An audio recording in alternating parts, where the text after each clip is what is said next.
अस्सलाम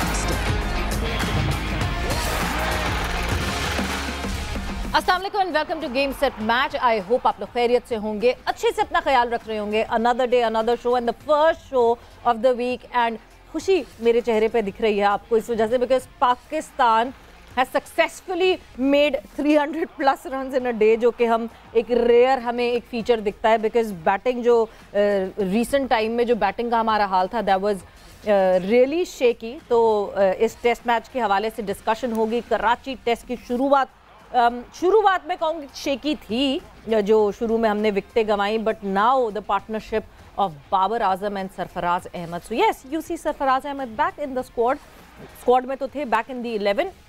बहुत सारी डिस्कशन होनी है इस मैच के हवाले से, तब्दीलियों के हवाले से, और रमीज राजा साहब ने आज यूट्यूब वीडियो की, फैन से इंटरेक्शन किया, उसके हवाले से नजम सेठी ने क्या क्या बात की मीडिया से। बहुत there is a lot in Pakistan cricket right now. मतलब आप बात करते रहें और Pakistan cricket board will keep giving us content on and on. So let's just start our show with what's up in sports. बिल्कुल जी, व्हाट्सएप इन स्पोर्ट्स में सबसे पहले जिस तरह मैंने बताया, कराची टेस्ट में पाकिस्तान टीम ने टॉस जीतकर बैटिंग का फैसला किया। आगाज जो है वो मायूस कुन हुआ था, मगर उसके बाद कप्तान और साबिक कप्तान ने जिम्मेदाराना जो है वो बैटिंग का मुजाहिरा किया। And what a brilliant partnership they had. Babar Azam with 153 runs and Sarfaraz with 86 runs on the crease. They are still on the crease by the way. और जिस तरह इन्होंने परफॉर्मेंसेस दी हैं, Babar should understand now how important a senior player's presence is, because अगर एक senior player आपके साथ क्रीज पे खड़ा होता है तो आपको भी वो कॉन्फिडेंस मिलता है जो बाबर की 50 को 100 में कन्वर्ट करे और 100 को 150 में कन्वर्ट कर सके। So yes, a wonderful partnership by both these captain and former captain. साथ ही साथ अगर बात करें तो अभी अगर मैं कहूँ तो ये पूरा दिन जो है वो पाकिस्तान ने एक अपने नाम कर लिया, बिकॉज पहला सेशन आई वुड से कि जो पहला सेशन था वो न्यूजीलैंड ने अपने नाम किया था, बट फर्दर ऑन देखी जाए तो अब जिस तरह जिम्मेदाराना तरीके से दोनों बाबर और सरफराज बैटिंग कर रहे हैं, so I hope that Pakistan would do wonders in batting. Moving on further और बात करें रिकॉर्ड्स पे रिकॉर्ड, तो कप्तान बाबर आजम ने आज ही के दिन में 2 रिकॉर्ड्स और हासिल कर लिए। वो 2 रिकॉर्ड्स कप्तान बाबर आजम ने एक मैच में 2 रिकॉर्ड्स अपने नाम किए हैं।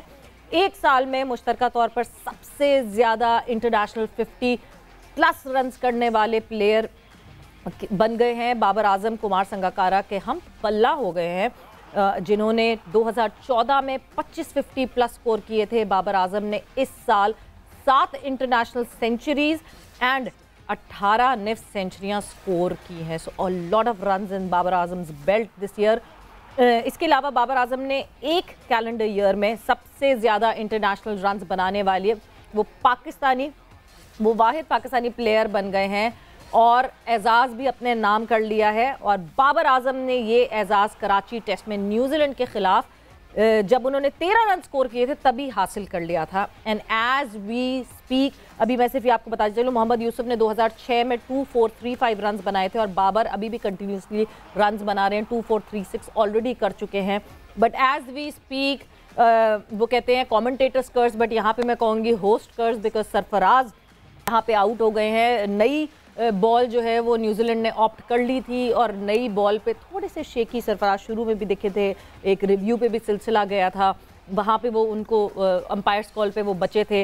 एंड नाउ सरफराज ने अपनी विकेट गंवा दी है and this partnership comes to an end, but a good partnership, a good standing for team Pakistan. एक अच्छा स्टार्ट मिला। We have now Agha Salman in the line, Nauman Ali भी कुछ ना कुछ चिप इन कर लेते हैं। सो यस, थोड़ा सा और ऐड इन करने का मौका ज़रूर मिलेगा, but end of the day पे विकेट गंवाना थोड़ा सा ज़रा अच्छा नहीं होता किसी टीम के लिए।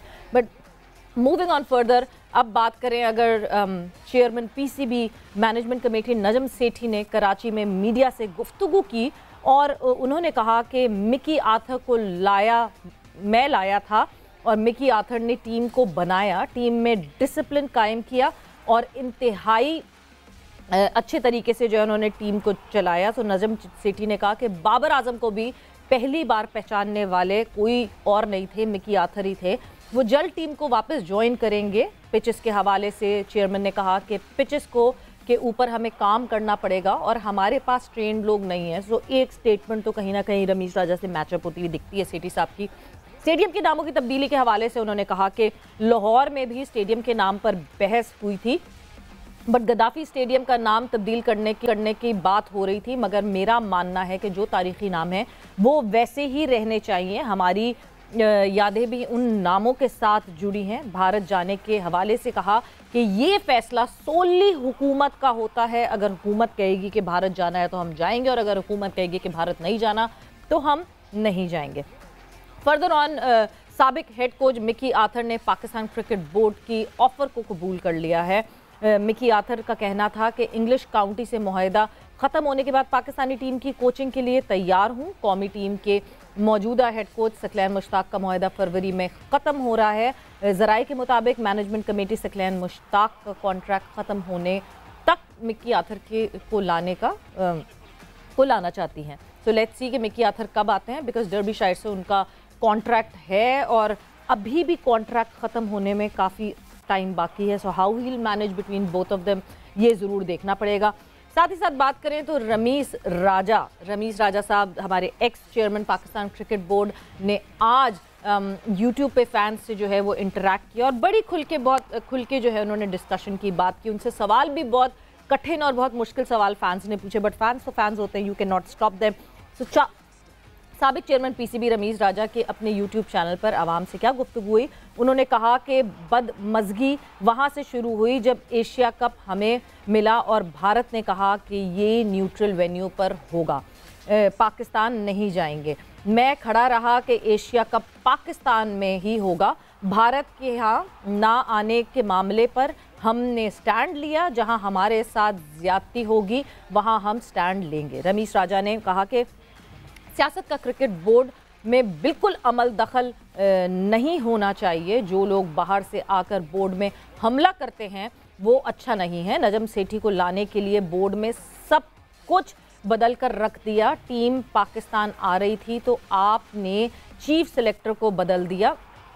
मिडल ऑफ द सीज़न में आप कह रहे हैं कि आप मिकी आर्थर को ले आएंगे, ये कोई तरीका नहीं होता। क्रिकेटर्स जो फॉर्मर क्रिकेटर्स हैं उनकी काफ़ी जो है टेस्ट मैचेस में उन्होंने सर्व किया हुआ है, सो उनको इस तरह बाहर नहीं करना चाहिए। So this is it from what's up and sports. A lot of things are happening और चल रहा है ये सारा सिलसिला। Adeel, a good start for the team and जिस तरह आज पाकिस्तान ने बैटिंग की है, बड़े दिन हो गए थे ऐसी बैटिंग देखते थे। मैं तो ऑनेस्टली स्पीकिंग अभी बड़े ही शदीद ट्रैफिक जैम में फंसा हुआ, और लेकिन जो अच्छी बात हुई वो ये थी क्योंकि अब तो मोबाइल पे और तमाम ऐप्स पे जो है वो मैच देखने को मिल रहा है।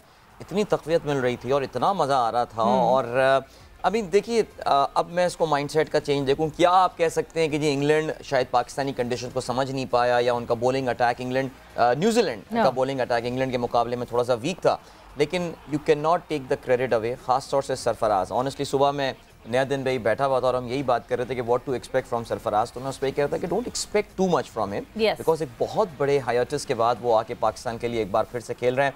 बट व्हाट एक मैं कहना चाहिए कि जिसे कहना चाहिए ना, बड़े प्लेयर वाली आज इन्होंने खेली है। वरना एक मौके पर जब 110 पे 4 हो गए थे तो लग रहा था कि तारीख एक बार फिर से अपने आप को रिपीट करेगी, and will that be test match number 5 straight in a row. But no, I think Pakistan ने अभी भी सवेरा, मैं ये तो नहीं कहूँगा कि हमने अपने आप को कुछ स्ट्रॉन्ग पोजीशन पे अभी भी हम ले आए हैं, लेकिन yes I think we are not at a position जहाँ पे हम कहें कि हम फंस चुके हैं, बिकॉज ज़ाहिर है चौथी बैटिंग जो है वो न्यूजीलैंड को करनी है, लेकिन उसका काउंटर आर्ग्यूमेंट ये भी है कि हमारी ये जो NBCA की विकेट है, it is actually playing really well. ये पांचवें दिन तो खैर मैच पहुंचा नहीं, चौथे दिन पे आके भी ये अच्छा खेल रही होती है। शुरुआत में एग्जैक्टली हुआ यही, मतलब आप अगर if you talk about the pitch तो हुआ यही कि थोड़ी सी डैम्पनेस थी, क्योंकि पिचमैन में भी दैट वाज द रीजन कि ना इमाम समझ सके ना अब्दुल्ला शफीक समझ सके। एंड टेस्ट क्रिकेट की हिस्ट्री में ये रिकॉर्ड बना के ऊपर के बैटर्स जो हैं, 2 ऊपर के बैटर्स स्टंप उस पे आउट हुए हैं। सो यस, उन्होंने रीड नहीं किया, आगे आके विकेट पे खेलने की कोशिश की, अग्रेशन शो करने की कोशिश कर, शायद अग्रेशन शो करने की कोशिश की। बट यस, हम बड़ी एक क्रिटिकल कंडीशन में थे और इस क्रिटिकल कंडीशन से वापस हमें निकाला। And this is what I was saying आपके यहाँ पहुंचने से पहले कि this is the importance of a senior being in the team. Today you saw Babar Azam playing freely. ये वही बाबर आजम के 50 हैं जो कि 100 में कन्वर्ट नहीं हो रहे थे और अब 150 में कन्वर्ट हो गए. तो आपके साथ एक एंड पे अगर आपको ये ट्रस्ट होता है तो ये तो होता. सवेरा, यही वो रोल था जो हम रिजवान से एक्सपेक्ट कर रहे थे. सरफराज के जाने के बाद, और शायद रिजवान ने हमें प्रॉमिस भी किया था कि वो इसी तरह की lower down the order, middle order में आके बाबर के ऊपर से प्रेशर जो है वो रिलीव कर सकता है. बहरहाल जी, नेशनल बैंक क्रिकेट एरिना में आज कैसा माहौल था. वेल, क्राउड तो बहुत ज़्यादा वहाँ पर मौजूद नहीं थी, लेकिन उसके बावजूद थोड़ी बहुत रौनक मौजूद थी वहाँ पे, और लोगों ने बाबर को एक अच्छी इनिंग खेलते हुए देखा. और कराची के फेवरेट सरफराज अहमद भी अच्छी फॉर्म पे नजर आए. हुज़ैफा हमारे सारे सब मौजूद हैं NBCA से, और हुज़ैफा से ज़रा जानते हैं कि जी वहाँ का माहौल कैसा था. तो जी हुज़ैफा, कैसा रहा आज का दिन फिर नेशनल बैंक क्रिकेट अरीना में?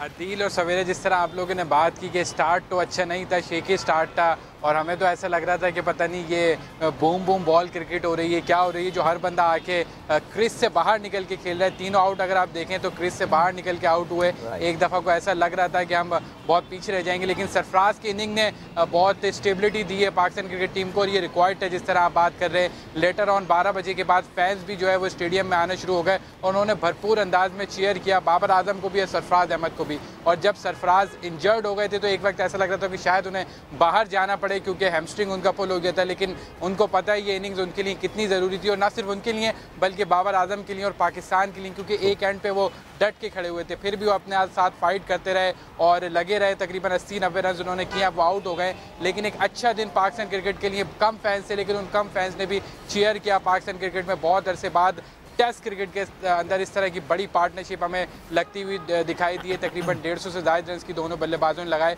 तो फैंस ने भी इंजॉय किया. दूसरी तरफ बड़ी हैपनिंग भी चलती रही.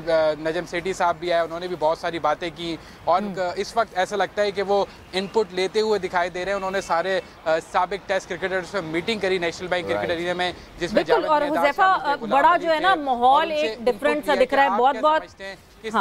बहुत बहुत ज़ैफा टू चिप इन और हमें अपडेट करने के लिए. एक डिफरेंट सा माहौल दिख रहा है, कुछ पॉजिटिविटी दिख रही है. कल प्रेस कॉन्फ्रेंस में भी जो है वो बाबर, वो वाले बाबर नहीं दिखे जो कि ताने तिश्ने दे रहे हों, जो हम जिस बात की कंप्लेन करते थे. He had a different kind of attitude which is a very very positive sign. मगर जब मैं बाबर की बात कर रही हूँ तो बाबर, रिजवान, इनके एक फ़ैन ओकाड़ा से हम दिखाते हैं उन फ़ैन को. क्या स्पेशलिटी है उन फ़ैन की?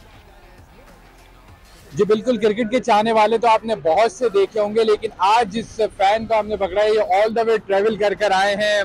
कहाँ से ट्रैवल कर आए, क्यों आए, इनसे जानने की कोशिश करते हैं. सबसे पहले बताएं आपका नाम क्या है और आप कराची क्यों आए? जी अस्सलाम वालेकुम, मेरा नाम इजाज़ अहमद है. मैं कराची बाबर आजम और मोहम्मद रिजवान और पाकिस्तान की क्रिकेट से बहुत मोहब्बत करता हूँ. मैं 1300 किलोमीटर सफ़र करके 4 दिन में कराची पहुँचा हूँ, और इंशाल्लाह जो पाकिस्तान और न्यूजीलैंड की सीरीज हो रही है, मैं उम्मीद करता हूँ कि बाबर आजम और मोहम्मद रिजवान और पाकिस्तान की पूरी टीम से मेरी मुलाकात होगी. अच्छा ये बताएं, आप इसी बाइक के ऊपर आए हैं, पंजाब से कौन से शहर से आए और इसी बाइक पे पहुंचे कराची? जी, मैं इसी बाइक पे आया हूँ. मैं पंजाब के ज़िला ओकाड़ा की तहसील दीपालपुर से दूर एक गाँव है, वहाँ से आया हूँ.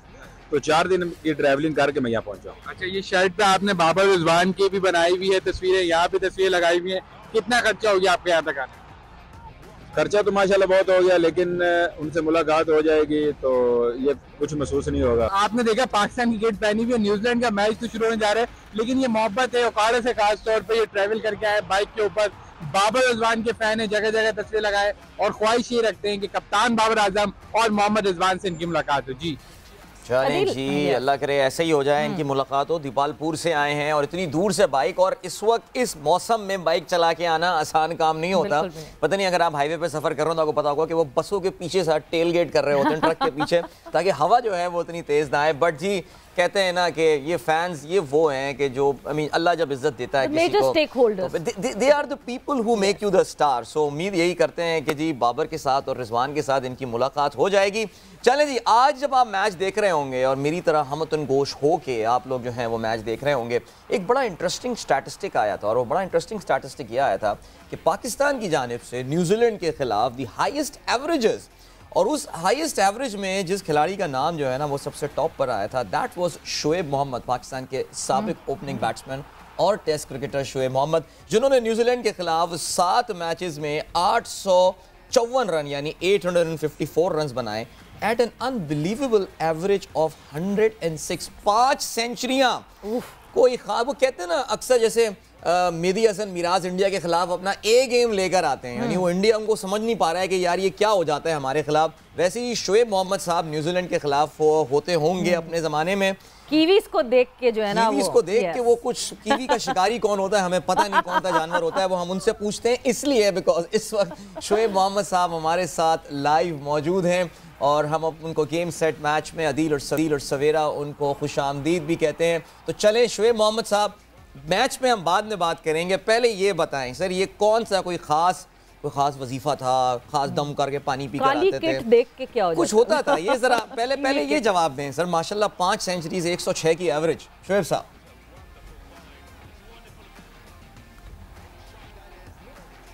सर बहुत शुक्रिया, बिल्कुल अल्लाह का बहुत करम रहा कि ये इस तरह का जो अमेजिंग फीट है, ये आपको एक चीज़ ऐड करता चलूँ इसके अंदर, ये 5 जो सेंचुरीज हैं वो कंसेक्यूटिव 5 टेस्ट मैचेस में, जो कि सिर्फ दुनिया में 5 प्लेयरों ने की है, जिसके अंदर India, England, West Indies, Sri Lanka, New Zealand का कोई प्लेयर नहीं है। तो ये बहुत बड़ा पाकिस्तान के लिए ऑनर है और बिल्कुल शायद लोगों का अंदाज़ा है कि शायद इनको ये टेनिस बॉल से गेंद करते होंगे, लेकिन ऐसी बात नहीं है। इसलिए कि न्यूजीलैंड के अगेंस्ट जो विकेटें बनी हुई थी वो फुल ग्रीन टॉप विकेट्स थी, और न्यूजीलैंड में तो आपको पता है कि किस तरह रिचर्ड हेडले वगैरह ग्रीन टॉप विकेट्स के ऊपर गेंद करते हैं। तो बस बहुत अल्लाह का करम हुआ, थोड़ी बस ये कि कोशिशें जो है वो जो प्रैक्टिस की थी और जो तमाम चीज़ें वो फ्रूटफुल रहीं और इस पाकिस्तान को उसको इवेंचुअली उससे फ़ायदा हुआ। बिल्कुल जी। शोएब साहब, अगर मैं अब इस पहले दिन की बात करूं पाकिस्तान वर्सेस न्यूजीलैंड, तो इस कराची टेस्ट में आप भी गालिबन जो है वो national stadium Karachi, national bank Karachi cricket arena में मौजूद थे। ये नाम बहुत मुश्किल से हमारे मुंह पे चढ़ेगा, बट यस आप वहाँ मौजूद थे। पहला सेशन तो ऐसा था जिस पे डर लगने लगा था कि फिर से पाकिस्तान जो है शायद वही गलती कर रहा है जो पाकिस्तान ने इंग्लैंड के खिलाफ भी हमें वो बैटिंग कोलैप्सेस हमें दिखे, मगर फिर जिस तरह संभाला दिया, आज के दिन के हवाले से क्या कहेंगे?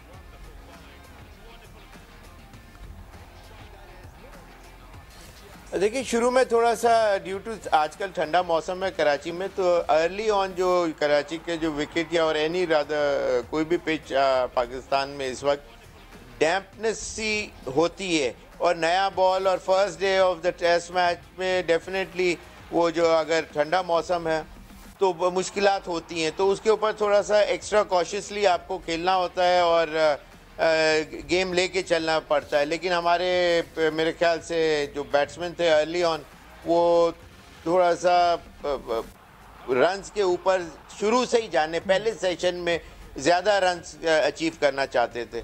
इस तरह बाज़ दफ़ा नहीं होता। इंग्लैंड वाली series was a different ball game, वो पिचेस जो थी वो इतना ठंडा मौसम नहीं था ओवरऑल पाकिस्तान में, और ज़्यादा कंड्यूसिव टू बैटिंग वो थी।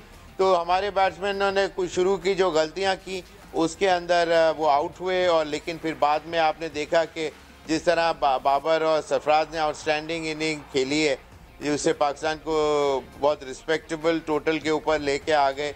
और वहाँ थोड़ा सा अगर हमारे टॉप ऑर्डर भी अगर उस तरह खेलते तो I am sure they would have Shoaib साहब एब्सोल्युटली पाकिस्तान और प्रेशर डाल सकता था। स्ट्रैटेजी आपने बिल्कुल क्लियर बताई, तो यही थी कि प्रेशर डालना है फर्स्ट सेशन से इंग्लैंड के ऊपर। शोएब मोहम्मद साहब साबिक टेस्ट क्रिकेटर हमारे साथ मौजूद होंगे, बात करेंगे आगे चल के बाबर की इनिंग और सरफराज की इनिंग के हवाले से खास तौर से। बस बाबर तो is used to with making 100, but Sarfaraz की स्पेशल नॉक थी। अभी मिलेंगे आपसे इस ब्रेक के बाद। Don't go anywhere and keep watching game set match.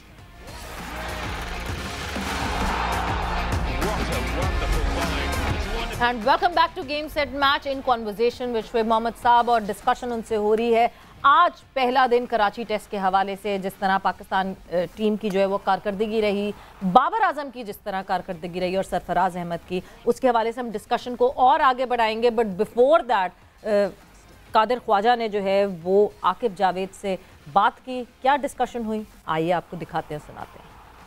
Chairman Pakistan cricket board की मैनेजमेंट कमेटी नजम सेठी साहब आ चुके हैं, जिन्होंने PSL की बुनियाद रखी थी और आज तनावर दरख्त बन चुका है।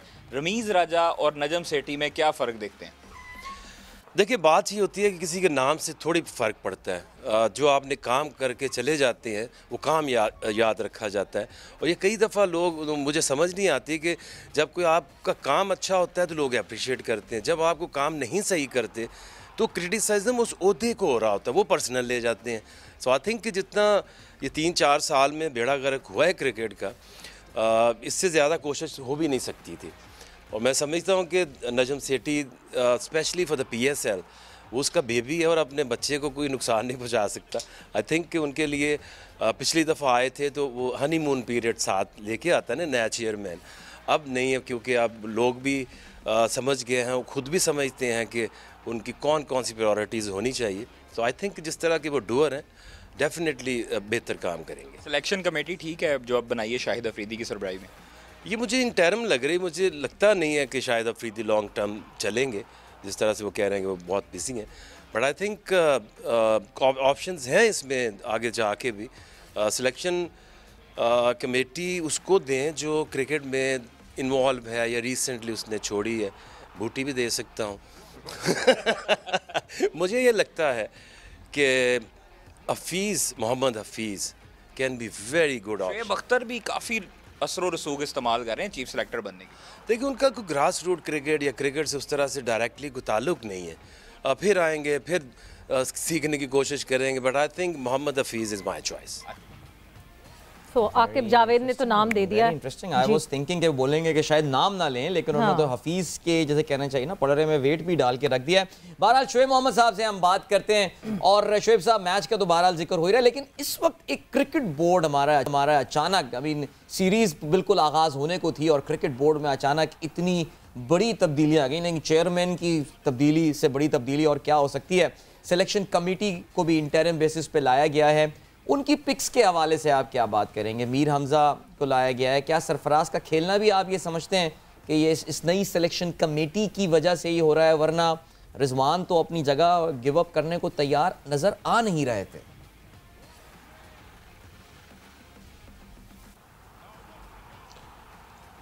जिस तरह उनका आउस्टर हुआ था, जब 3 फॉर्मेट्स का एक कैप्टन रातों रात 3 फॉर्मेट से निकाल दिया जाए, तो मतलब आप अंदाज़ा लगा सकते हैं कि conspiracy theory he is the only thing which comes to your mind.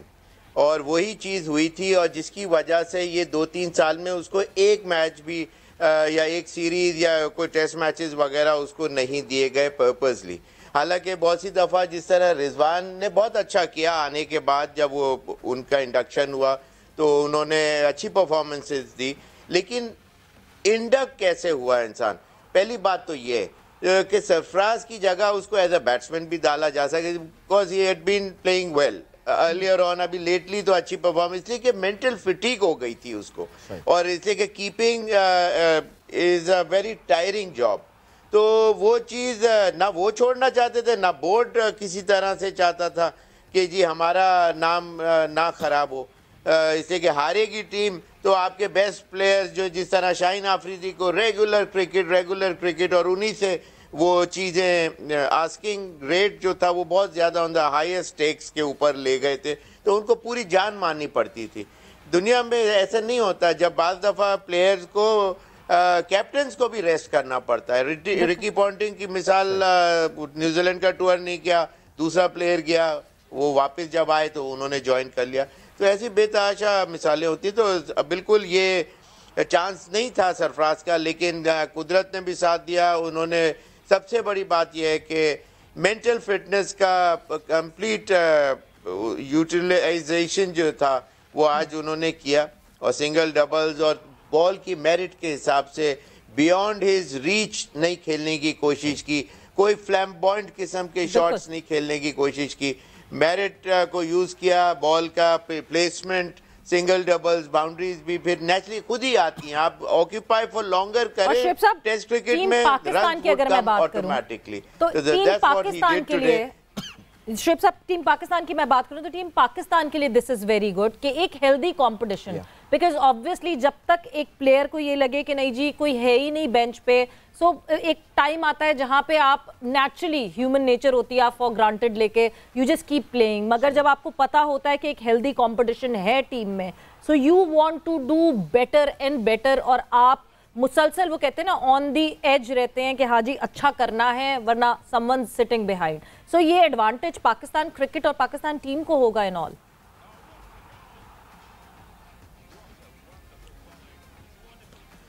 Most definitely this had happened for the better only.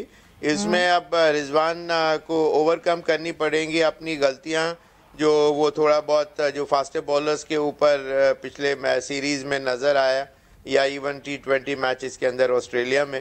तो और बाहर जाने से आप रिफ्रेश समझ लें कि एक बटन दबता है और आप फिर में ज़्यादा बेहतर तरीके से अप्लाई कर सकते हैं अपने आप को ऑन द फील्ड। तो उनके लिए भी बेटर होगा और पाकिस्तान के लिए भी बेटर होगा, बिकॉज अभी 7 नंबर पे कोई दूसरा बैट्समैन खेल रहा है, उसमें ऑटोमेटिकली 6-7 नंबर पे कोई अच्छा टॉप ऑर्डर और even Rizwan can come in to play. और इसी के बाकी overall the team is looking pretty good. Pakistan had done really well today, और ये रिजवान वाली जो बात है वो this had happened for the better for everybody basically. और जो इसमें एक और अच्छी बात शोएब साहब नज़र आ रही है, बिकॉज शाहिद आफरीदी अभी रिसेंट टाइम्स में, बिकॉज ज़ाहिर हमारे तो इस प्रोग्राम का हिस्सा होते हैं, हमें अंदाज़ा ये हुआ है कि वो फोकस भी अब उनका ज़रा डोमेस्टिक क्रिकेट में है, खिलाड़ियों की स्ट्रेंथ वो समझ रहे हैं, और स्पेशली जो उन्होंने मीर हमज़ा की शमूलियत की है, ये एक बड़ा आई थिंक बड़ा इंपॉर्टेंट पॉइंट था, बिकॉज लाला का यही कहना है कि शाहीन इंजर्ड हो जाता है, आपके पास कोई बैकअप ही नहीं था कि कोई लेफ्ट आर्म बॉलर जो है वो फास्ट बॉलर आपकी टीम में हो।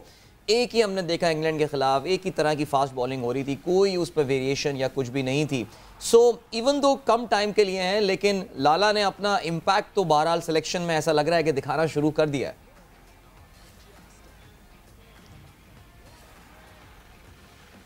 नेचुरली वो उनको एक नई असाइनमेंट मिली है, he want to make things happen और in a different way at the same time, ताकि ये कि कुछ इसी के पीछे जब रमीज के साथ जो सेटअप था, he wanted to do everything by himself. अगर उनका बस चलता तो शायद 11 लोगों की बैटिंग भी खुद करने आ जाते और पता नहीं क्या परफॉर्मेंस देते, लेकिन ये कि उन्होंने बहुत ज़्यादा अपने ऊपर लेके चले, और जिसकी वजह से जो ज़्यादातर जो ब्लेम गेम जो आप मीडिया की तरफ से और जो दूसरे समझने वाले जो बात करते थे, वो इसलिए नहीं कि for the sake of it, वो इसलिए कि वो चीज़ें नज़र आ रही थी विच वाज डिटेरिएट हो रहा था पाकिस्तान क्रिकेट का सेटअप, और उसके अंदर मोस्ट डेफिनेटली अब कितना फ़ायदा होता है वो तो बात की बात है, लेकिन ये फ्रेश माइंडसेट्स आए हैं।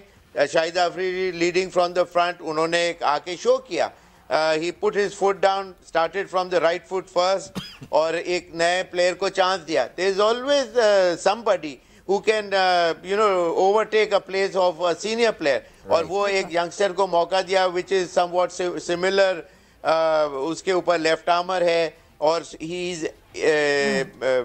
able to swing both ways, तो ये बहुत अच्छा साइन है। सरफराज को वापस इंडक्ट करके देखे ना, उसका रिजल्ट आपके सामने ब्लैक एंड व्हाइट में है आज, तो ये चीज़ें सरफराज ने बहुत अच्छा किया। तो प्रीवियस बोर्ड ने बहुत ज़्यादा चीज़ें अपने, चाहे वो डॉक्टर्ड विकेट्स थी, वो चीज़ें, इसलिए कि जब इंसान डरता है कि जी हार ना जाए तो इसलिए ये चीज़ें बनती हैं, वरना एक हेल्दी कंपटीशन के लिए उनको भी मुश्किल होती है। ऐसा नहीं कि हमारे फास्टर बॉलर्स अच्छा नहीं करते, हमारे तो स्पिनिंग ट्रैक के ऊपर भी खुद हमारे बैट्समैन वीक स्टांस पे खड़े हुए नजर आए इस सीरीज के अंदर, और 200, 250, पौने 300 अक्सर जब करने की जरूरत होती थी वो भी नहीं कर सकते। बिल्कुल शोएब साहब, एक और चीज़ थी कि intervening in cricketing issues and cricketing matters. So आज जब सेठी साहब से पूछा गया, बाबर की कप्तानी के हवाले से पूछा गया, तो उन्होंने कहा मैं क्रिकेटिंग इश्यूज में बिल्कुल इंटरवीन नहीं करूंगा, एक सिलेक्शन कमेटी बैठेगी, बाकी जो भी स्टेक होल्डर्स जो कि क्रिकेट को समझते हैं वो ये डिसीजंस लेंगे। तो किसी ने कहा कि चेयरमैन सिलेक्ट करता है कि कप्तान कौन होगा, तो उन्होंने कहा मैं लोगों की सजेशन से ये चीज़ ऑप्ट करूंगा, मैं खुद कोई डिसीजन नहीं लूंगा। तो मुझे लगता है कि हर बंदे को अपनी जॉब डिस्क्रिप्शन अच्छे से पता होनी चाहिए। देखिए सवेरा, जब 2009 में मैं वो था सेलेक्टर भी था, I was the only one who went to UAE for the selection of the T20 world cup की जो टीम जो वहाँ गई थी। तो हमने जो टीम बना के सिर्फ अप्रूवल के लिए वहाँ गई थी। सेठी साहब भी मेरे ख्याल से उसमें थे 2009 में, if I am not mistaken. तो या कोई आपको याद आ रहा है कि कोई और तो नहीं था? नहीं, कोई और थे, सेठी साहब नहीं। तो बट एनीवेज बाद में भी जब सेठी साहब के साथ 2014 के सेटअप में, 2014 में भी हम लोग सेटअप में थे। यस। तो उसके अंदर भी ये इनका ये पार्ट होता था कि he never used to intervene in that manner, कि अगर अप्रूवल के लिए है, हाँ जी सारे सब ऑन वन पेज हैं, कैप्टन और दूसरे सिलेक्शन कमेटी, तो वो कहते हैं ठीक है गो अहेड। इसलिए कि ये एक वो लोगों ने किया है जो had been there done that. तो इस तरीके से वो उनका बहुत अच्छा साइन है। पहले भी उन्होंने ये शो किया, ये नहीं कि ये आज आके शो कर रहे हैं टू द वर्ल्ड के आज अच्छा जी मैं ये करूंगा। That's the way he had work before. वो तो हमारे आंखों के सामने की बात है, तो इसलिए I can say that. Thank you so much Shoaib साहब, बहुत शुक्रिया अच्छी बात है, लेकिन एक्सपर्ट ओपिनियंस मतलब पीछे लोगों ने जो गलतियां की वो अब वो नहीं करनी चाहिए। इंशाल्लाह यही हम उम्मीद करते हैं कि ये गलतियां नहीं होंगी, और जाहिर है I mean already the vibes are pretty positive. Thank you so much Shoaib साहब, बहुत शुक्रिया। और सवेरा, लाला की का जो असल इम्तिहान होना है जाहिर है वो ओडीआईज के लिए होना है, बिकॉज रमीज के जाने का जो एक इम्पैक्ट है वो ये that player like Sharjeel Khan and Azam Khan we know will be up for selection as well. अब इनको किस जगह ला के प्लेस किया जाता है। उमर अकमल भी बहुत पर तोल रहे हैं। बाय द वे उन्होंने अभी थोड़ी देर पहले ये कहा है कि बाबर से दरख्वास्त है कि वो मेरे लिए सिलेक्टर से बात करे।